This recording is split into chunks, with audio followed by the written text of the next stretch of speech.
Dietro le dichiarazioni di facciata, Manolo Mosciaro, 28 anni a settembre, potrebbe essere il nuovo centravanti dell'Acragas. Difficilmente la punta rimarrà al Cosenza e lui stesso nei giorni scorsi si è detto ben felice di poter indossare il biancazzurro della squadra della Città dei Templi.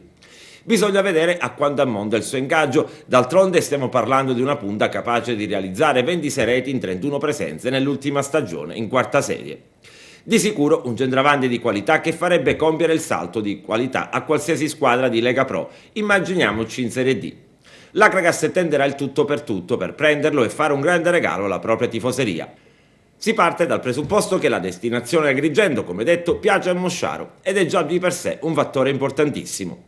L'alternativa potrebbe essere una vecchia conoscenza del pubblico agrigentino, Saraniti del Città di Messina. L'attaccante ha già giocato un anno fa con l'Acragas, conosce l'ambiente e la tifoseria. Di sicuro sarebbe ben lieto di tornare all'ombra della valle. Sono però ancora diverse le cose da valutare, bisogna prima di tutto pensare alle conferme. A Vintigni, Pellegrino, Bonaffini ed Arena si è aggiunto anche Aprile, un under prezioso che ha ancora molti margini di crescita.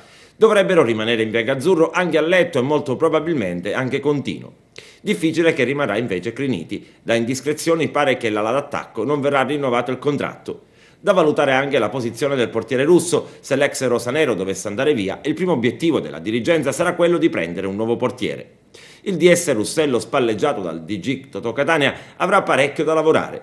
Il suo telefonino cellulare, lo ha confermato lui stesso, in questi ultimi giorni è molto caldo. Lo chiamano in tanti e tutti desiderosi di poter giocare con l'Acragas. Per quanto riguarda i ruoli, servono un portiere se Russo va via, un difensore di fascia, un difensore centrale, un centrocampista, un esterno, una punta. A giorni partirà la campagna abbonamenti con il quale il club di Via Petrarca spera di poter sovvenzionare, seppure in parte, la prossima stagione.